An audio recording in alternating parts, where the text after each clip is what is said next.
ప్రస్తుతం మనం పల్నాడు ప్రాంతంలో మాచర్ల నియోజకవర్గంలో ఉన్నాం. మాచర్ల నియోజకవర్గంలో ఇటీవల జరిగిన కొన్ని సంఘటనలు నియోజకవర్గం అంతా చాలా ప్రకంపనలు పుట్టిస్తున్నాయి. అదేంటి అంటే ముస్లింల మధ్య జరుగుతున్నటువంటి పార్టీ పరమైనటువంటి విషయాలు. అసలు మాచర్ల పట్టణంలో ఉన్న ముస్లింల మధ్య ఏం జరిగింది, వీళ్ళు ఎటువైపు ఉండబోతా ఉన్నారు అనే విషయాల నిజానిజాలు తెలుసుకోవడానికి ఈరోజు మనం మాచర్ల పట్టణంలో ఉన్నాం. ఒకసారి మన ముస్లిం కమ్యూనిటీకి సంబంధించిన పెద్దలు నాయకులు అందరూ మన మధ్యలోనే ఉన్నారు. వాళ్ళతో మాట్లాడి కొన్ని విషయాలు తెలుసుకుందాం. నిజంగా ముస్లింలను అభివృద్ధి చేసింది ఎవరు అనే విషయాన్ని పరిగణలో తీసుకుందాం. మన మధ్యలో ఉన్నారు, ఆయనతో మాట్లాడదాం. చెప్పండి, ఇప్పుడు ముస్లింలకి నిజంగా అభివృద్ధి చేసింది ఎవరు, ఏ విషయంలో మీకు అభివృద్ధి జరిగింది?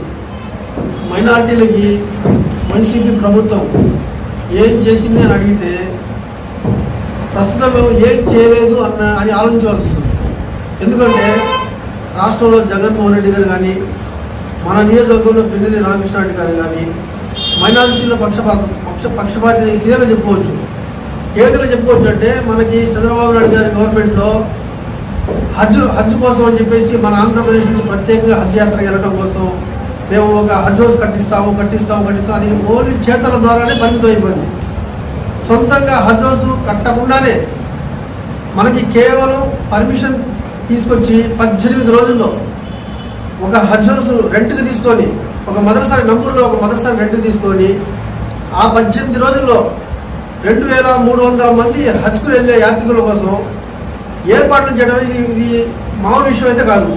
ఎందుకంటారేమో immigration checking, customs checking, medical checking, passport checking, ఇవన్నీ ఏర్పాట్లు మొత్తం కూడా పర్మిషన్స్ వచ్చిన కేవలం 18 రోజులలో ముస్లింలు మగవాళ్ళకి వేరు, ఆడవాళ్ళకి వేరు సపరేట్ అరేంజ్మెంట్స్, వాళ్ళతో పాటు వచ్చిన అతిథులకి భోజన సదుపాయాలు, వాళ్ళు ఉండడానికి ఫెసిలిటీస్, మెడికల్ చెక్స్ అన్నీ చేసి ప్రతిసారి ఏం జరిగేదంటే ఇక్కడ నుంచి మాచర్ల నుంచి హజ్కి వెళ్ళే వాళ్ళు హైదరాబాద్ హజ్ హౌస్కి వెళ్ళి అక్కడ వాళ్ళు హజ్ హౌస్లో మొత్తం ఎహ్రామ్ గుడ్డ కట్టుకున్న తర్వాత ఎయిర్పోర్ట్కి వెళ్ళిన తర్వాత కస్టమ్స్ చెకింగ్స్, ఇమిగ్రేషన్ చెకింగ్స్ మొత్తం దాదాపుగా 4-5 గంటలు అక్కడ టైం టేకింగ్ ప్రాసెస్ ఉండేది. అటువంటి ఏమీ లేకుండా కస్టమ్స్ డిపార్ట్మెంట్ వాళ్ళనే ఈ మదర్సాకి తీసుకొచ్చి తెల్లవారుజాము 3 లోపే ప్రాసెస్ మొత్తం నడిపించి వాళ్ళకి ఇక్కడ నుంచి మా మదర్సా దగ్గర నుంచి గన్నవరం ఎయిర్పోర్ట్కి పోలీస్ ఎస్కార్ట్తో ఆ బస్సులో ఎక్కిన తర్వాత ఒక్క చోట కూడా బ్రేక్ వేసే అవసరం కూడా లేకుండా పోలీస్ సిబ్బంది మొత్తాన్ని అలర్ట్ చేసి మా మున్సిపాలిటీ కార్పొరేషన్ మొత్తాన్ని చూసుకొని ఈ ఇమిగ్రేషన్ ప్రాసెస్ అనేది హజ్ హౌస్ లోపలే జరగడం అనేది ఒక ప్రత్యేకమైన అంశం. మన దేశవ్యాప్తంగా చూసుకోగలిగితే ప్రతి ఎయిర్పోర్ట్ నుంచి కూడా కనీసం ఒక 10 నిమిషాలైనా హజ్కి వెళ్ళే ఫ్లైట్ లేట్ అయింది. మొట్టమొదటిసారిగా ఆంధ్రప్రదేశ్ నుంచి బయలుదేరిన హజ్ యాత్రికులు ఒక్క సెకండ్ కూడా లేట్ కాకుండా అక్కడి నుంచి విమానాల నుంచి తరలించడం ఇది మామూలు విషయం కాదు, ఒక చారిత్రాత్మకమైన విషయం అనమాట ఇది. దాని గురించి మన హజ్ హౌస్ వక్బోర్డ్ వాళ్ళు కానీ, ఉలమాలు కానీ, జమాత్ వాళ్ళు కానీ, స్టేట్లో ఉన్న అందరు ముస్లింస్ కూడా అందరూ సహకరించారు. వీళ్ళందరి సహకారం ఒక ఎత్తు అయితే, కేవలం నా రాష్ట్రం నుంచి నా ముస్లిం సోదరులు హజ్కి వెళ్ళాలని ఎటువంటి ఇబ్బంది ఫేస్ చేయకూడదు అన్న ఒక ప్రత్యేకమైన అంశం తీసుకొని జగన్మోహన్ రెడ్డి గారు అన్ని డిపార్ట్మెంట్ వాళ్ళు ఆ 18 రోజులు ఎటు పోకుండా అక్కడ నిలబెట్టి చాలా గ్రాండ్ సక్సెస్ చేశారు ఈ విషయాన్ని. అదొకటైతే అదొక ప్రత్యేక అంశం. ఇంకో ప్రత్యేక అంశం ఏంటంటే 80,000 రూపాయల రేట్ డిఫరెన్స్ ఉంది మన ఆంధ్రప్రదేశ్కి తెలంగాణకి. దీనివల్ల కొంతమంది ఆంధ్ర వాళ్ళు కూడా తెలంగాణ నుంచి పోయే అవకాశం వస్తే అట్లా కూడా మీరు పోమాకండి, మీ అకౌంట్లో మీరు ఇంట్లో నుంచి బయలుదేరక ముందు మీ అకౌంట్లో 80,000 రూపాయలు వేస్తానని చెప్పి వాగ్దానం చేసిన విధంగానే వాళ్ళ ఇంట్లో నుంచి బయలుదేరక ముందే వాళ్ళ అకౌంట్లో 80,000 వేసిన చరిత్ర కేవలం జగన్మోహన్ రెడ్డి గారిది. ఈ విషయాన్ని చంద్రబాబు నాయుడు గారు చేతల్లో పెట్టారు. ఇది సొంతంగా హజ్ హౌస్ లేకుండా కూడా చేసి చూపించారు జగన్మోహన్ రెడ్డి గారు. పిన్నెల్లి రామకృష్ణారెడ్డి గారు మైనారిటీలకు సంబంధించిన మసీదు విషయాలు ఏ విషయం తీసుకెళ్ళినా కూడా ఇది నేను చేయనని చెప్పకుండా ప్రత్యేకంగా స్పాట్లో దాని సమస్యలు పరిష్కరించేవాళ్ళు. ఎగ్జాంపుల్ ఏంటంటే మన గంగలకుంట ఒకటి, పాలవాయి జంక్షన్ ఒకటి, జమ్మలగూడ ఒకటి మసీదు కట్టుకోవడానికి కొన్ని డిస్టర్బెన్స్ ఉన్నాయి. అధికారులతో మాట్లాడి తక్షణం దాన్ని అమలు జరిగే విధంగా చేశారు. ఇద్దరు కూడా సొంత నిధులతో ఏర్పడిస్తారు. రీసెంట్గా ఏంటంటే మన పొలం, మసీదుకి సంబంధించిన పొలం బైపాస్ కింద వాటర్ పైప్ లైన్ వస్తే దానికి వాడు పర్మిషన్ ఇవ్వట్లేదు మాకు కట్టుకోవడానికి. ఎమ్మెల్యే గారు చొరవ తీసుకొని చాలా దాదాపు 5-6 సార్లు రిక్వెస్ట్ చేసి 6-7 లక్షల రూపాయలు ఖర్చు అయ్యే వర్క్ కూడా సింపుల్గా మాకు 80,000 ఖర్చు పూర్తిగా చేసుకునే విధంగా వాళ్ళకి పర్మిషన్ తీసుకొని 80 రోజుల ప్రాసెస్, అసలు హైవే కింద వాటర్ పైప్ లైన్ సప్లై అనేది ఉండదు. ఆయన గారు ఎమ్మెల్యే గారు చొరవ తీసుకొని మా కోసం అప్పుడు కూడా చేయించారు. ఇన్ని చేస్తుంటే మేము అతను కాదని వేరే వాళ్ళకి ఓటేది ఇది జరిగే పని కూడా కాదు. మైనార్టీలు మొత్తం ఖచ్చితంగా వైఎస్ఆర్సీపీ పార్టీ వైపే ఉంటాం. సో ఇప్పుడు వీళ్ళంతా నాయకులు చాలా మంది వచ్చి మాకేయండి ఓట్లు మాకేయండి అని అన్నారు. సో ఇప్పుడున్న ఇద్దరిలో ఓటేసే క్రమంలో ఎవరికేస్తే బెస్ట్ అని మీరు అనుకుంటున్నారు, ఎందుకని, కారణం ఏంటి? పిన్నెల్లి రామకృష్ణారెడ్డి గారు మాచర్లో ఎమ్మెల్యేకి అధికారం చేపట్టిన తర్వాత జగన్మోహన్ రెడ్డి అధికారంలో రాగానే వచ్చిన 4 నెలలకి మనకి కరోనా వచ్చిందండి. కరోనా వచ్చిన టైంలో మాచర్లలో మాకు పిన్నెల్లి రామకృష్ణారెడ్డి ఏ విధంగా చేశారంటే ఒక అద్భుతంగా చేశారు. మాచర్ల ముస్లింల మీద ఎటువంటి ప్రచారం జరిగింది అంటే ఇక్కడ ముస్లింలే తీసుకొచ్చారు కరోనాని మాచర్లకి. హిందువులు ఆ రకంగా మా మీద గుడ్డగాల్సి మొక్క మీద చేసినట్టు మమ్మల్ని చిన్నచూపు చూడటం, చిన్న చిన్న వ్యాపారాలు చేసుకునే వాళ్ళని కూడా బజార్లలో తిరగనీయకుండా ఈ విధంగా మా బజార్లకి ఉల్లకంచెలు ఏర్పాటు చేసి మమ్మల్ని రానియకుండా ఇచ్చేస్తే మాకు రామకృష్ణారెడ్డి గారు జగన్మోహన్ రెడ్డి గారి స్వరంతో ఆయన ఇచ్చిన ఆదేశాల మేరకు మా ముస్లింలని వెన్నుదన్నుగా ఉండి బాగా కాపాడుకున్నాడు. అందరికీ ఇంటికి ఏం కావాలా, మన బజార్లలో ఈ స్ప్రేలు చేయించడం కానీ, మున్సిపాలిటీ వర్క్ కానీ, శానిటైజర్ కానీ అన్ని వర్కులు చాలా నీట్గా చేయించి ఇళ్ళకి ఏ అవసరాలు అవన్నీ ఇచ్చి పంపించి కూరగాయలతో సహా పాలు పండ్లు ఏం కావాలా ఇమ్యూనిటీకి సంబంధించిన మెడిసిన్లు ఎన్ని మాకు మా పిన్నెల్లి రామకృష్ణారెడ్డి దగ్గరుండి మా సొంత పిల్లల్లాగా చూస్తున్నారు మా ముస్లింలు.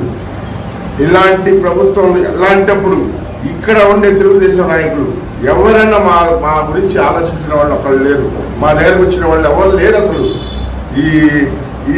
ఇలా మన ముస్లింస్ ఇబ్బంది పడుతున్నారు, వీళ్ళందరినీ సమైక్యంగా ఉంచాలి, అందరిలో కలపాలి అనే ఉద్దేశం మా ఇళ్ళ నుంచి వచ్చి అడిగినాడు ఒక్క లేరండి. ఒకవేళ కరోనా లాంటిది మళ్ళీ ఇంకోటి ఏదైనా వస్తే పరిస్థితి ఏంటి, ఏమంటారు? కరోనా లాంటిది ఇంకో పరిస్థితి మా రామకృష్ణారెడ్డి దగ్గరనే ఉన్నాడండి. మేము అందరం అవసరం ఇంటికాడికి పోయి కూర్చుంటాం. మాకు ఆదివారండి ఎక్కడెక్కడ ఉంటారు, వాళ్ళు ఎక్కడ ఉన్నారు, మాకు మార్చల్లో మమ్మల్ని చూసే వాళ్ళు ఎవరు లేరు. అక్కడ టీడీపీ నుంచి బ్రహ్మాండ ఎప్పుడప్పుడు వస్తాడు, ఎలక్షన్ అప్పుడు వస్తాడు, టీడీపీ వాళ్ళు వచ్చి చూసిపోవటం, ఎక్కడెక్కడ ఉంటాం. ఇదంతా అవకాశవాద రాజకీయాలండి.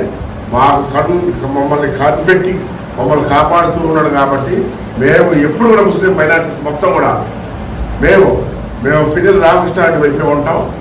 ఖచ్చితంగా 2024లో మేము ఆయన విజయం సాధిస్తాం. విజయం చేకూర్చడానికి మా ప్రయత్నం, మా వంతు మేము ముస్లిమ్స్ మైనారిటీస్ మొత్తం చేస్తామండి.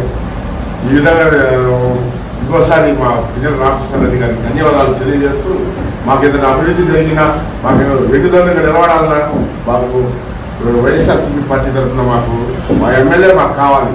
మేము ఎన్నిసార్లు ఆయనే గెలిపించుకుంటాం. ఇంతవరకు జ్ఞానం చెప్పుకోవాలి.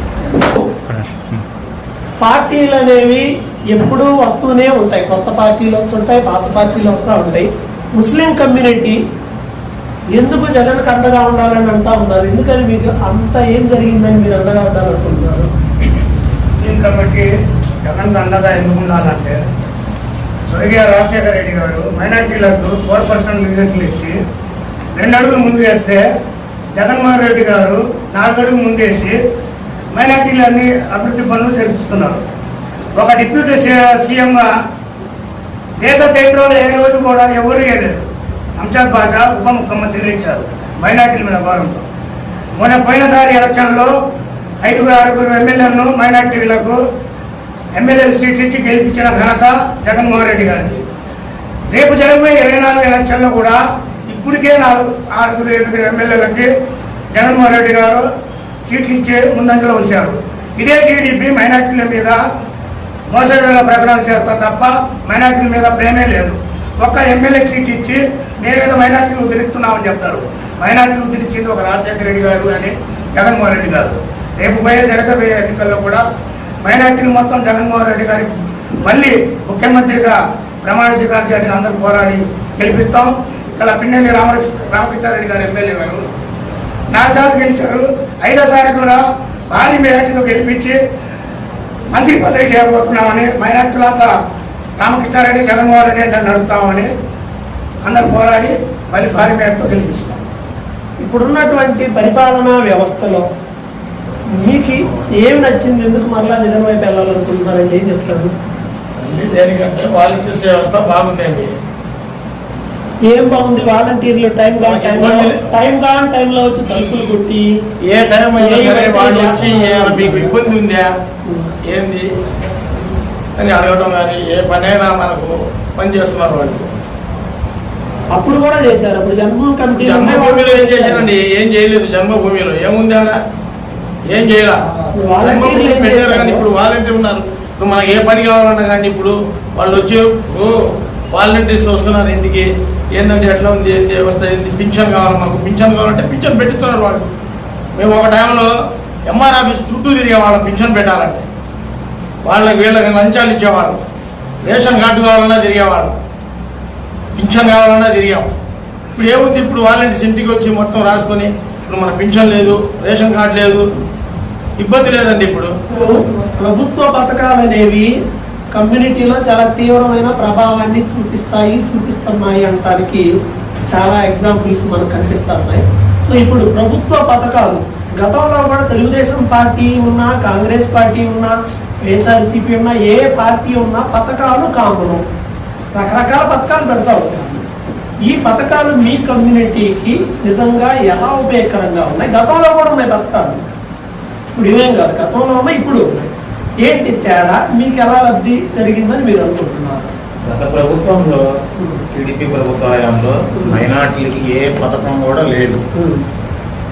జగన్మోహన్ రెడ్డి గారు ముఖ్యమంత్రి అయిన తర్వాతే ముస్లింలకు కానీ, ఎస్సీ, ఎస్టీ, బీసీ మైనార్టీలకు చేయూత రూపంలో 18,750 రూపాయలు ఇస్తున్నారు. చేదోడు రూపంలో మిషన్ కుట్టుకునే వాళ్ళకి 10,000 రూపాయలు ఇస్తున్నారు. తొప్పుడు పనుల వాళ్ళకి తోడు రూపంలో 10,000 రూపాయలు ఇస్తున్నారు. పథకాలంటే జగన్మోహన్ రెడ్డి అంటే పథకాలంటే పేద ప్రజల్లో మైనార్టీలకు, మరి ముఖ్యంగా మైనార్టీలకు బాగా పథకాలు అందించిన నాయకుడు ఎవరు ఉన్నారంటే జగన్మోహన్ రెడ్డి. గతంలో పింఛన్ పెట్టుకోవాలంటే జన్మభూమి కమిటీ వాళ్ళ దగ్గర పోయి సంతకాలు పెట్టించుకొని 5,000 రూపాయలు లంచం ఇవ్వాలి. ఈరోజు ఆ పరిస్థితి లేదు. వాలంటీర్ ఇంటికి వస్తున్నాడు, కాగితాలు తీసుకొని వెళ్ళిపోతున్నారు. సచివాలయంలో ఆన్లైన్ చేపిస్తున్నారు. సచివాలయం సిబ్బంది వచ్చి వెరిఫికేషన్ చేస్తున్నారు. కొత్త పింఛన్ శాంక్షన్ అవుతుంది. లంచం అనేది లేదు. అదే టీడీపీ ప్రభుత్వ హయాంలో జన్మభూమి కమిటీలు స్వయం నాకే జరిగింది. ఇది టీడీపీ ప్రభుత్వ హయాంలో గుర్తింపు పింఛన్ కోసం వెళ్తే మా సిస్టర్ది 5,000 రూపాయలు లంచం అడిగారు. ఈరోజు ఆ లంచం అనేది లేదు.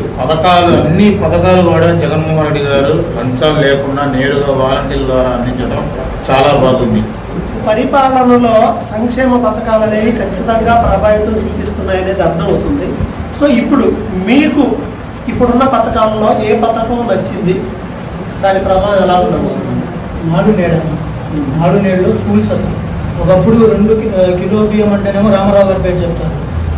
ఫీజు రియంబర్స్మెంట్ 108 అవి అంటే రాజశేఖర రెడ్డి గారు చెప్తారు. ఇప్పుడు ప్రభుత్వ పాఠశాలలు రేపు ప్రస్తావన వస్తే మనమని కాదు, వచ్చే తరాలైనా కానీ జగన్మోహన్ రెడ్డి గురించే చెప్పుకుంటారు. ఎందుకంటే ఆయన వచ్చిన తర్వాత రాకముందు ఇవాళ చూడండి ప్రతి స్కూల్లో గ్రైనేట్తో వేశారు. టాయిలెట్స్ అసలు ఇంతకుముందు చాలా ఇబ్బంది పడ్డారు. దాని గురించి అసలు గొడవలు చేశారు. నేను చదువుకుని ఏపీఆర్ అయితే అసలు భోజనం బాగాలేదని చెప్పి రోడ్ల మీదకి ఎక్కి చేశారు. ఇదే మీడియా వాళ్ళే వచ్చి చేశారు. కానీ ఇవాళ ఎక్కడైనా కానీ మన స్టేట్ వైడ్ చూసుకోండి, భోజనం బాగాలేదు. గవర్నమెంట్ స్కూల్లో అంగన్వాడీలు సరిగా లేరు, హాస్పిటల్ సరిగా లేవని ఇక్కడ ఉంచారు. అదే చంద్రబాబు నాయుడు గారంలో గవర్నమెంట్ హాస్పిటల్ ఎలుక వల్ల ఒక చిన్న పిల్లగా చనిపోయారు. అసలు ఎంత బాధాకరమైన విషయం. అది గుంటూరు అనేది పెద్ద నగరం మన వరకు, అలాంటి నగరంలో లేదు. కానీ ఇవాళ ప్రభుత్వ ఆసుపత్రిలో ప్రసవతికి అసలు గవర్నమెంట్ ప్రైవేట్ హాస్పిటల్లో చూపించుకుంటున్నా ఆపరేషన్ వద్దు, ఏమొద్దు, గవర్నమెంట్ హాస్పిటల్లో సిజేరియన్ చేస్తారు, మనం అక్కడే చూపించుకోవాలని చెప్పి ఎంతో మంది వచ్చారు. ఇక్కడ లేకపోతే నర్సాపేట, ఒక నర్సాపేట వెళ్తే అక్కడి నుంచి తల్లి బిడ్డ ఎక్స్ప్రెస్ అని డైరెక్ట్గా ఇంటి దగ్గర దింపుతారు. ఇలా చాలా ఖర్చులు, మళ్ళీ వాళ్ళకి డబ్బులు ఎంతో కొంత వచ్చిన వాళ్ళకి ఇలా అయితే మైనార్టీ దాంట్లో కూడా చాలా మందికి చాలా చేశారు. ఇప్పుడు షాదీ తోఫా 1,00,000 రూపాయలు దాకా పడ్డాయి, 3 విడతలు ఏమో పడ్డాయి. ఇందులో కొంతమంది ఆర్గ్యూ చేస్తారు ఎడ్యుకేషన్ అని అది పెట్టి ఇది పెట్టి సగం మందిని లేపేయడానికి అని అన్నారు. కానీ యాక్చువల్గా ఎడ్యుకేషన్ ఎవరి కోసం అండి? 10th చదవకుండా యాక్చువల్గా మైనార్టీలో బాల్య వివాహాలు కొన్ని ఉన్నాయి, అది మనం ఒప్పుకోవాల్సిందే. అలాంటి వివాహాలు జరగకూడదు. మినిమం 10th చదివితే ఒక ఇది అనేది ఉంటుంది, నాలెడ్జ్ అనేది ఉంటుంది వాళ్ళకి. 10th కొద్దిగా మార్క్స్ వచ్చాయి అనుకోండి, ఇంటర్కి వెళ్తారు. ఆ పెళ్లి అనే ప్రస్తావన పక్కన పిల్లల భవిష్యత్తు గురించి. ఇవాళ అదే బాల్య వివాహాల వల్ల చాలా మంది మిడిల్ ఏజ్లోనే భర్తను కోల్పోతున్నారు, ఏం చేయాలో ఏం తెలియక పాల్పడుతున్నారు. అదే చదువు అనేది వాళ్ళకు ఉంటే వాళ్ళు ఎలా చేయగలరు? వాళ్ళ స్తోమత అంగన్వాడీ టీచరు వేరే చోట 15,000 10,000 అనేది చేసుకోవచ్చు, ఒకరి మీద ఆధారపడకుండా నిలబడవచ్చు. ఇలాంటివి చెప్పుకుంటే చాలా. ఇప్పుడు మైనార్టీ అంటారు. మన రోడ్లు చూడండి, 4 వార్డుల రోడ్లు, ఏ వార్డులో రోడ్డు జరగలేదు చెప్పండి? గంగిజం రోడ్లు వేశారు, తర్వాత కుమ్మరకాల రోడ్డు, మదర్సా రోడ్డు, మా ఇటు సైడ్ చెప్పుల షాప్ సుమన్ రోడ్లు వేశారు, ఇటు అడ్డు రోడ్డు వేశారు. అన్ని విధాలుగా మైనార్టీ వాళ్ళకి చాలా న్యాయం జరిగింది.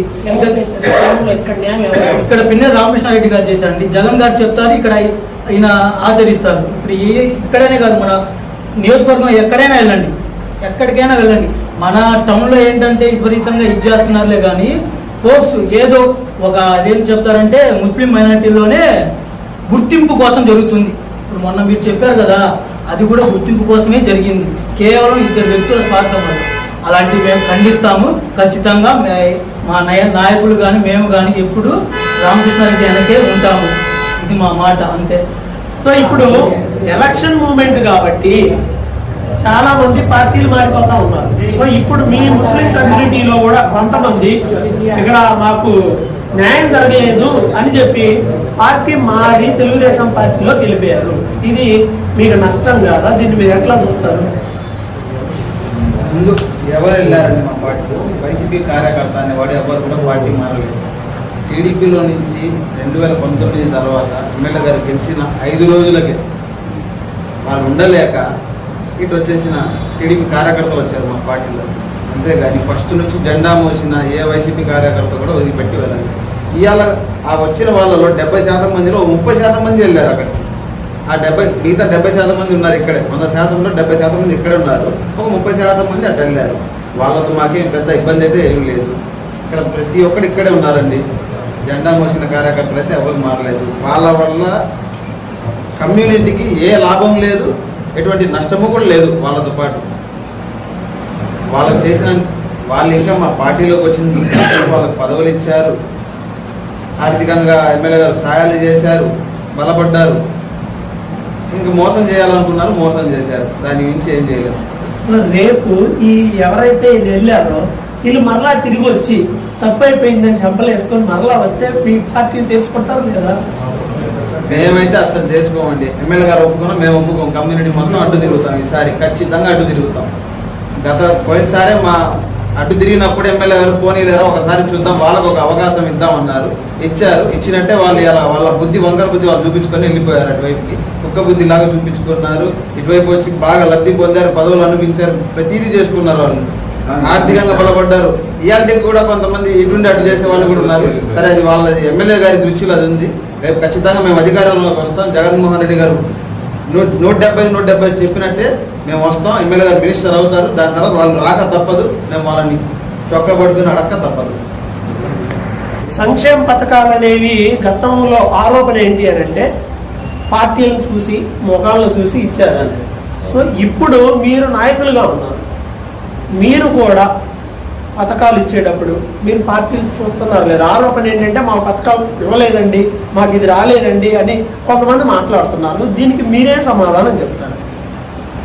పార్టీలకు అతీతంగా పథకాలు అంటే వైసీపీ వాళ్ళకే లబ్ధి చేకూరుతున్నారు అనేది మీ ఇది. దానికి రాజశేఖర్ రెడ్డి గారు 4% రిజర్వేషన్ ఇచ్చినప్పుడు ఫస్ట్ టైం మాచర్లో ఒక ముస్లిం కుర్రాడికి డాక్టర్ సీట్ వచ్చిందంటే లాయర్ సుబానీ వాళ్ళు పక్కా టీడీపీ.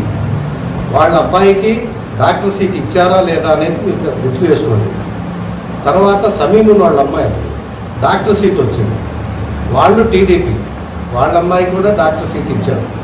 తర్వాత మున్సిపాలిటీ సుబానీ ఉన్నారు, వాళ్ళ అబ్బాయికి కూడా వాళ్ళ అమ్మాయి డాక్టర్ సీట్ ఇచ్చారు. వీళ్ళంతా ఎవరంటే టీడీపీ వాళ్ళే కదా. వైసీపీకి కానీ రాజశేఖర రెడ్డికి కానీ ఓటేసిన వాళ్ళు కాదుగా. పార్టీలకు అతీతంగా అందరికీ పథకాలు అందినాయి. ఇదే జగన్మోహన్ రెడ్డి గారు సీఎంగా ఉన్నప్పుడు ఇళ్ల పట్టాలు టీడీపీ వాళ్ళకి 1100 పట్టాలు ఇచ్చారు ముస్లిమ్స్ మాచర్లు. టీడీపీ వాళ్ళు ఎవరు మాకు పట్టా రాలేదు, అర్హులు అయిన వాళ్ళందరికీ కూడా పట్టాలు రాలేదు అనే వాళ్ళు ఎవరో ముందుకు రండి. ప్రతి వాళ్ళకి ఇక్కడ పార్టీలకు అతీతంగా మాకు రాలేదు అనే వాళ్ళు ఎవ్వరూ లేరు. అందరికి కూడా న్యాయం జరిగింది. ఈ ఉదాహరణ మీరు ఒకటి చూసుకోండి. ఇప్పుడు మాచర్ల ముస్లిం కమ్యూనిటీని వాళ్ళు టీడీపీలోకి, వాళ్ళు టీడీపీ నుండి వచ్చారు, వాళ్ళ వైపు వెళ్ళారన్నారు, బాగానే ఉంది. వాళ్ళకి వెళ్ళడం ద్వారా మీకు ఆక్రోశం పెరిగి కావాలని మీరే ఫైట్ చేసుకున్నారు. అక్కడ కొన్ని విజువల్స్ ప్లే చేశారు, దాంట్లో క్లియర్గా మీరు కనపడుతున్నారు. మీరే కొట్టుకొని ఈ గొడవను పెద్ద చేసి వెళ్ళి వాళ్ళ మీద పడి చేశారు. గొడవలు సృష్టించేది మీరు, అరాచకం చేస్తుంది మీరు. నేను వస్తేనే మార్పు వస్తుందని ప్రతిపక్షంలో ఉన్నటువంటి ఎమ్మెల్యే అభ్యర్థి చెప్తున్నారు. సో ఏంటి నిజంగా మీరు కొట్టుకొని వాళ్ళ మీదకి వెళ్ళడం దేనికి? దానివల్ల మీరు కొట్టుకుంటే చివరికి ఏదైనా చెడ్డ పేరు పార్టీకే వచ్చేది ఏంటి? అసలు ఏం జరిగింది? ముఖ్యంగా మాచర్ల నియోజకవర్గ తెలుగుదేశం పార్టీ ఇన్ఛార్జి ఎమ్మెల్యే అభ్యర్థి జోలకంటి బ్రహ్మారెడ్డి గారికి ముస్లిం మైనార్టీ కులం తరపున ఒకటే వినవించుకుంటున్నాం. ఆ రోజు జరిగిన గొడవలో కొంతమంది టీడీపీ నాయకులు కానీ కార్యకర్తలు కానీ 28వ వార్డులో ప్రతి ఇంటికి జెండా కట్టారో లేదో ఫస్ట్ తెలుసుకోండి. ఆ విషయం తెలుసుకున్న తర్వాత అందరూ మసీదు ఓపెనింగ్ కార్యక్రమంలో ఉన్నారు. ఇంటి దగ్గర నుంచి లేడీస్ ఫోన్లు చేయటం వల్ల అక్కడికి వచ్చారు. వచ్చిన తర్వాత మా పార్టీ సీనియర్ నాయకుడు సచివాలయ కన్వీనర్ కంటి మస్తాన్ వలి ఆ ముజ్ఫర్ అనే అబ్బాయిని అడిగాడు, అరే మా ఇళ్ళకి జెండాలు ఎందుకు కట్టావు అని అడిగాడు. అడిగితే ఆ ముజ్ఫర్ అనే వ్యక్తి గాండ్రించి ఉమ్ము వీసిన మాట వాస్తవమా కాదా అని ఆ ముజ్ఫర్ అనే వ్యక్తిని ముస్లింలు పవిత్రంగా భావించే ఖురాన్ మీద ప్రమాణం చేయమనండి. నేను ఉమ్మి ఊయలేదు అని ప్రమాణం చేయమనండి. ఊశాడో లేదో అతని ప్రమాణం చేసిన తర్వాత జోలకంటి బ్రహ్మారెడ్డి గారికి మేము బహిరంగ సవాల్ విసురుతున్నాం. ఈ విషయం మీద మీ కార్యకర్త ఈ పని చేశాడా లేదా అనేది ఫస్ట్ ఆఫ్ ఆల్ మీ కార్యకర్తను అడగండి. అసలు గొడవ జరగడానికి కారణం అది. ఎవరి అభివృద్ధి వాళ్ళు చెప్పుకుంటారు, అయిపోయిన తర్వాత ఈ విధంగా జెండాలు కట్టడం అనవసరం కదా. ప్రతి ఇంటికి మా ఇంటికి జెండా కట్టొద్దు అని 28వ వార్డులో దాదాపు ఒక 20 ముస్లిం మహిళలు ఎమ్మెల్యే గారికి విన్నవించుకున్నారు, మేము కట్టొద్దన్నా కట్టెళ్ళారండి అని. ఒక సచివాలయ కన్వీనరు కోఆప్షన్ మెంబర్ ఇంటికి మా నమ్మకం నువ్వే జగన్ అని బోర్డు ఉంటే, వైసీపీ జెండా ఉంటే ఆ జెండాకి జెండా కడితే తగాదగాక ఏమైంది అని జోలకంటి బ్రహ్మారెడ్డి గారిని మేము నేరుగా అడుగుతున్నాం. దాని మీద మీరు క్వశ్చన్ వేసుకోండి. అసలు ఈ కట్టడం అనేది జరగకపోతే ఈ తగాద అనేది కాదు కదా. మా అంతటా మేము తగాద పడాల్సిన అవసరం మాకు లేదు. 2014లో భారీ మెజార్టీతో చంద్రబాబు నాయుడు గారు గెలిచి అధికారం ఫామ్ చేసిన రోజు కూడా 28వ వార్డు బూత్ మాకే వైఎస్ఆర్సీపీకే 17 ఓట్ల మెజార్టీ. అక్కడ ఏంటంటే ఈ పట్టణం మొత్తంలో 1100 ఓట్లు ఉంటే 870 ఓట్లు ఉన్న ముస్లిం వార్డు ఏకైక వార్డు అది. జరిగిన అభివృద్ధి ఉంది అక్కడ. మీరు కావాలని వీళ్ళు ఏంటంటే నాపై కూడా మరి కొంతమంది మదార్ సాహెబ్ ఇంట్లో ప్రెస్ మీట్ పెట్టి వ్యక్తిగతంగా మాట్లాడడం జరిగింది. దానివల్ల వచ్చిన సమస్య తప్ప ఇది పార్టీ సమస్య కాదు. మా పార్టీకి ఎటువంటి నష్టం లేదు. మీరు మాట్లాడినట్టు కొన్ని విజువల్స్ ఉన్నాయి అన్నారు. గొడవ జరిగిన మాట వాస్తవం. గొడవ జరిగింది ఎక్కడ? ఒకటి జెండాకి జెండా కట్టడం కాడ గొడవ జరిగింది. మేము కేకలు వేసుకోవటంలో వాళ్ళు తెచ్చిన కర్రలే మేము తెచ్చామన్నారు. సీసీ ఫుటేజ్ కొంతమంది పెట్టారు. కర్రలు ఎవరు తెచ్చినా ఇప్పుడు ఒక తగాద జరిగినప్పుడు నా మీద ఒక మనిషి వచ్చినప్పుడు నా ప్రాణం నేను కాపాడుకుంటాగా. అదే విధంలో జరిగిన గొడవ అది. మా దెబ్బ మాకే కొట్టారని చెబుతున్న బ్రహ్మారెడ్డి గారికి ఒకటే క్వశ్చన్ వేస్తున్నాం మేము. మీ నాయకుడు మీ కార్యకర్త రాయి ఇంతలావు రాయి బండరాయి తీసుకొని మా నాయకుడిని మా కార్యకర్తని తల మీద మోదేది ఎందుకు చూపించలేదు? వీడియో వేసి నువ్వు నీకు విఘ్నత ఎక్కడుంది? ఇప్పుడు మాది చూపించావు, నువ్వు నా కర్ర తగిలిందని చూపించావు. నీ రాయి నీ నాయకుడు నీ కార్యకర్త రాయి పెట్టి మనిషిని చంపేటట్టు కొట్టే వీడియో కూడా ఉంది నీ కాడ. ఆ వీడియో కూడా వెయ్యి. ఎవరు తప్పో ఎవరు ఒప్పో కనబడుద్ది. ఇదే పిన్నెల్లి రామకృష్ణారెడ్డి గారు పోయిన సంవత్సరం ఇఫ్తార్ విందు ఇచ్చేటప్పుడు షాదీఖానా వద్దని చెప్పారు. షాదీఖానాలో పెట్టాలని నిర్ణయించుకున్నారు. ఇట్లా వాళ్ళు కూడా అడిగారు. ఈ మొత్తం గొడవ అవుతుంటే ఇదే పిన్నెల్లి రామకృష్ణారెడ్డి గారు నా వల్ల మీ ముస్లిం కుటుంబాలు తగాదొద్దు, నేను ఏ మసీదుకు ఆ మసీదు ఇఫ్తార్ విందు ఇస్తాను అని నిర్ణయించాడు. ఏది తగాద అయిద్దనే ఉద్దేశంతో. ఆ క్రమంలోనే అసలు షాదీఖానా ఇరు పార్టీలకు ఇవ్వకూడదని ఈ గొడవ కాకముందు ఈ ముస్లిం తెలుగుదేశం నాయకులు రామకృష్ణ దగ్గర చర్చించుకున్న తర్వాత ఇదే తగాద చేసిన ముస్లిం నాయకుడు చెప్తేనే మేము ఆ బోర్డు పెట్టింది. ఇరు పార్టీలకి రాజకీయ పార్టీలకి ఇఫ్తార్ విందులకి షాదీఖానా ఇవ్వకూడదు అని. తగాద వద్దని చెప్పే రామకృష్ణారెడ్డి గారు ఎక్కడ? తగాద పెట్టుకోమని చెప్పి బ్రహ్మారెడ్డికి చాలా తేడా ఉంది. బ్రహ్మారెడ్డి గారికి మేము ఒకటే వినియోగించుకుంటున్నాం, మీరు ఇప్పుడు జరుగుతున్న కార్యక్రమాల్లో పార్టీ చేరికలు ఉన్నాయండి. మీ పార్టీలో వైఎస్ఆర్సీపీ పార్టీ నుంచి పోయిన వాళ్ళు ఎవరు చేరారో మీరు ఒక శ్వేతపత్రం విడుదల చేయండి. ఒక షాదీఖానా ఇవ్వట్లేదు. మీరు బిఎస్ఆర్ కళ్యాణ మండపం నరిశెట్టిలో ఒకేసారి పెట్టి ముస్లిం కుటుంబాలు ఒక 200 కుటుంబాలు మా పార్టీలో జాయిన్ అయ్యాయి పిన్నెల్లి రామకృష్ణారెడ్డి గారి మీద వ్యతిరేకతతో, ఇదిగో పేర్లు అని ఇవ్వండి. అట్లా కాకుండా ముస్లిం కుటుంబాలు చాలా చిన్నవి, డబ్బులు ఆర్థికంగా బలపడిన వాళ్ళు కాదు. ఎక్కడికక్కడ 500 మందికి పుట్టినరోజు చేసుకుంటున్నాం, దినం చేసుకుంటున్నాం అనే సంస్కృతి తెచ్చి వార్డుల్లో తగాద పెట్టి వాళ్ళకి డబ్బులు అతనే చేకూర్చి ఇట్లా గొడవలు సృష్టించింది బ్రహ్మారెడ్డి. ఒకసారి అతను అంతర్మదనం చేసుకోమనండి, ఈ విషయం కాదా అవునా అనేది.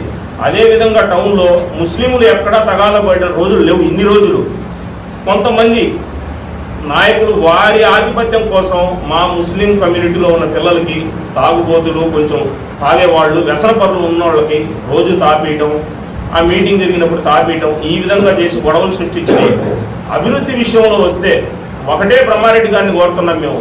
బ్రహ్మారెడ్డి గారు, మీ పక్కన తిరుగుతున్న ముస్లిం కుటుంబాల్లో ఎవరైనా బహిరంగ చర్చకు మేము సిద్ధం. ముస్లిం కుటుంబాలు మీ వెంట ఉన్న నాయకులు ఎవరైతే ఉన్నారో ఆ నాయకులు మొత్తాన్ని కూర్చోబెట్టండి.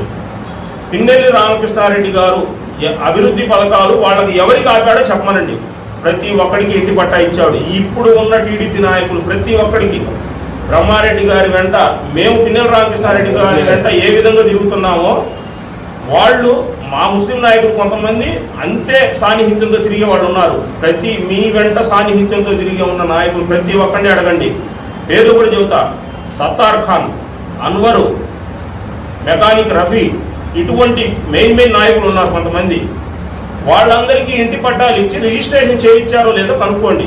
ఇంటి పట్టాలు ఇచ్చారో లేదో తెలియదు. బాబు ఖాన్తో సైతం, బాబు ఖాన్ కూడా పీడబ్ల్యూ ఖాన్లో ఇవ్వడం జరిగింది. అతను ఏంటంటే అకస్మాత్తుగా పార్టీ మారడం వల్ల పార్టీ ఆఫీసులోనే ఉంది అతని పట్టా కూడా. కనుక్కోండి. మీరు ఇదే పిన్నెల్లి రామకృష్ణారెడ్డి ముస్లింల అభివృద్ధి ఆపేవాడైతే టీడీపీలో తిరిగేవాడికి కూడా పట్టాలు ఇచ్చి రిజిస్ట్రేషన్ చేయించాడు, పట్టాలు ఇచ్చాడు, అభివృద్ధి కార్యక్రమాలు ఇచ్చాడు. నాడు నేడు బడి, అమ్మఒడి అన్ని పడ్డాయి. వాహన మిత్ర, టీడీపీలో టీడీపీ జెండా కట్టి తిరిగేవాడికి కూడా వాహన మిత్ర ఇచ్చిన ఘనత పిన్నెల్లి రామకృష్ణారెడ్డిది. పిన్నెల్లి రామకృష్ణారెడ్డికి జోలకంటి బ్రహ్మారెడ్డి గారికి చాలా తేడా ఉంది. తగాద ఎవరు చేస్తున్నారనేది జోలకంటి బ్రహ్మారెడ్డి గారికి మేము బహిరంగ చర్చకు సిద్ధం. మీ నాయకులు కార్యకర్తలు ఈ విధంగా చేశారా లేదా, మీరు వాళ్ళకి డబ్బులు ఇచ్చి ప్రోత్సహించారా లేదా, ఈ అంశం మీద మేము ఎక్కడికైనా చర్చకు సిద్ధం. సో ఇప్పుడు నెక్స్ట్ 2024 ఇప్పుడు జరగబోతున్న ఈ ఎన్నికల్లో మెజారిటీ ముస్లిమ్స్ పిన్నెల్లి రామకృష్ణారెడ్డి గారి వైపు ఎందుకు ఉంటారు? బ్రహ్మారెడ్డి గారు వచ్చి నేను మార్పు తెస్తానంటున్నాడు, ఆయన వైపు ఎందుకు ఉంటారు? ఒక్క అవకాశం ఆయనకు కూడా ఇస్తే ఇంతకంటే బాగా చేస్తానంటున్నాడు. పిన్నెల్లి రామకృష్ణారెడ్డి గారు దివంగత నేత పిన్నెల్లి సుందరరామరెడ్డి గారి దగ్గర నుంచి కూడా ముస్లింల పక్షమే ఉన్నారు. వీళ్ళందరూ ముస్లింల ఇళ్లకు చాలా దగ్గరగా ఉన్న వ్యక్తులు. ముస్లింలందరూ ఏ సమస్య వచ్చినా వాళ్ళిద్దరి దగ్గరికి వెళ్ళేవాళ్ళు. పిన్నెల్లి సుందరరామరెడ్డి గారు, పిన్నెల్లి లక్ష్మారెడ్డి గారు, ఆ తర్వాత పిన్నెల్లి రామకృష్ణారెడ్డి గారు, పిన్నెల్లి వెంకటరామరెడ్డి గారు. ఎవరైనా ఇదిగో ఈ సమస్య ఉంది అంటే వాళ్ళిద్దరు దివంగతులు అయ్యారు కాబట్టి పిన్నెల్లి రామకృష్ణారెడ్డి గారు, పిన్నెల్లి వెంకటరామరెడ్డి గారు ఉన్నారు. పిన్నెల్లి రామకృష్ణారెడ్డి గారు ఊర్లో లేకపోతే పిన్నెల్లి వెంకటరామరెడ్డి గారు ఉంటారు. ఏ చిన్న సమస్య వచ్చినా ప్రతి క్షణం ఫోన్లో అయినా స్పందిస్తారు. మాకేందంటే ముస్లిం కుటుంబాలు మొత్తం, ముస్లిం సమాజం మొత్తం ఈ రావటగిస్ ఏరియాలోనే ఉంటుంది దగ్గర. ఇంతకు ముందంటే జోలకంటి బ్రహ్మారెడ్డి గారు గుంటూరులో ఉన్నారు. ఇప్పుడు వచ్చారు, జోలకంటి బ్రహ్మారెడ్డి గారికి ఇన్ఛార్జ్ ఇచ్చారు, ఎమ్మెల్యేగా ప్రకటించారు. ఇప్పుడైనా జోలకంటి బ్రహ్మారెడ్డి గారు మా ముస్లిం సమాజానికి, మా ముస్లిం కుటుంబాలకి 33 కిలోమీటర్ల దూరంలో ఉన్నాడు. కానీ పిన్నెల్లి రామకృష్ణారెడ్డి గారు 3 అడుగుల దూరంలోనే ఉన్నాడు. కాబట్టి మా ముస్లింలు ఏ సమస్య వచ్చినా పిన్నెల్లి రామకృష్ణారెడ్డి గారి దగ్గరికి వెళ్తాం. మేము ఏ అర్ధరాత్రి పోయినా అతను స్పందిస్తాడు. మా సమస్యలు, మా అభివృద్ధి, మాకు రాజకీయంగా కానీ, మా పిల్లలకి విద్యాపరంగా కానీ, ఉద్యోగపరంగా కానీ ఎవరికి ఏం చేయలేదు. మేము బహిరంగ చర్చకు సిద్ధం. పిన్నెల్లి రామకృష్ణారెడ్డి గారి తరఫున, జోలకంటి బ్రహ్మారెడ్డి గారి తరఫున మీరు సిద్ధమైతే చెప్పండి. గొడవల దానికైనా, గొడవల విషయంలోనైనా బహిరంగ చర్చకి, అభివృద్ధి విషయంలోనైనా, మాకు ఉద్యోగాలు ఇచ్చే విషయంలోనైనా, మమ్మల్ని ఆర్థికంగా ఆదుకున్న విషయంలోనైనా, రాజకీయ పరంగా అయినా ఇదే నూర్ మసీద్ స్థలాన్ని పిన్నెల్లి రామకృష్ణారెడ్డి గారు, పిన్నెల్లి లక్ష్మారెడ్డి గారు, పిన్నెల్లి కుటుంబం కాపాడింది. ఆ రోజు ముస్లిం మైనార్టీ నాయకుడు చైర్మన్గా ఉన్నప్పుడు కూడా మా మున్సిపాలిటీలో ఆ స్థలానికి సిఆర్ చేసే అవకాశం వచ్చినా చేయకుండా వెనకడోరు నుంచి వెళ్ళిపోయిన వ్యక్తి. ఇదే స్థలాన్ని నూర్ మసీద్ స్థలాన్ని పిన్నెల్లి లక్ష్మారెడ్డి గారు, పిన్నెల్లి రామకృష్ణారెడ్డి గారి హయాంలో సిఆర్ చేపించి మా ముస్లిం సమాజానికి ఇచ్చి నూర్ మసీద్ కట్టడానికి కూడా మొట్టమొదటిగా నా ఆర్థిక సహాయం అని 5 లక్షల రూపాయలు ప్రకటించి ఒక శుక్రవారం నాడు మా అందరికీ అందజేయడం జరిగింది. ఆ కట్టడం కూడా అతని చేతుల మీదగానే జరిగింది. అభివృద్ధి విషయానికి వస్తే పిన్నెల్లి రామకృష్ణారెడ్డి గారికి, జోలకంటి బ్రహ్మారెడ్డి గారికి, నక్కకి నాగలోకానికి ఉన్న తేడా ఉంది. ఈ విషయం మీద, అభివృద్ధి మీదైనా, మీరు అడిగిన ప్రతి దాని మీదైనా మేము బహిరంగ చర్చకు సిద్ధం. మీరు సిద్ధమైతే మీ తరఫున రండి. సో ఇదండి ప్రస్తుతం మాచర్ల ముస్లిం కమ్యూనిటీల మధ్య జరుగుతున్న విషయం. ఇది ఏం జరిగింది అనే విషయం మీద తన వివరణ ఇచ్చి చర్చకు సిద్ధంగా ఉంటున్నాడు వస్తాను. మరోవైపు ముస్లిం నాయకులందరూ కూడా పదవుల విషయంలో కానీ, రాజకీయంగా కానీ, అలాగే పథకాల అమలులో కానీ, ప్రత్యేకంగా కరోనా కాలంలో ముస్లింలు ఎదుర్కొన్న బాధ వర్ణనాతీతం. కానీ అలాంటి టైంలో అండగా పిన్నెల్లి రామకృష్ణారెడ్డి మాతో ఉన్నారు. పిన్నెల్లి కుటుంబం ఎప్పుడూ మాకు 3 అడుగుల దూరంలోనే మాకు దగ్గరలో ఉండి మమ్మల్ని ఆదరిస్తుంది అని చెప్పి ముస్లిం కమ్యూనిటీ వాళ్ళందరూ కూడా చెప్తున్నారు. వీక్షకులకి మేము చెప్పేది ఒకటే, రాజకీయాలు చేయాలి, తప్పులేదు, కానీ రాజకీయం పేరిట విధ్వంసం మాత్రం చేయకూడదు. కానీ జరుగుతుంది అదే అని మాత్రం క్లియర్గా అర్థమవుతుంది. ఈ పార్టీలో చేరి పథకాలు పొంది, లబ్ధి పొంది, చివరి నిమిషంలో మరలా అటు వెళ్ళిపోయారు. దానివల్ల మాకు నష్టం ఏం లేదని వైసీపీ నేతలు అంటున్నారు. జరగబోయేటువంటి మహాసంగ్రామంలో కేవలం ఎన్నికల వాతావరణంలోనే మాత్రమే పనిచేసి మిగతా సమయంలో అందరూ కలిసి బాయి అందరూ కలిసి ఉండాలని మేము కూడా కోరుకుంటా ఉన్నాం. Thank you.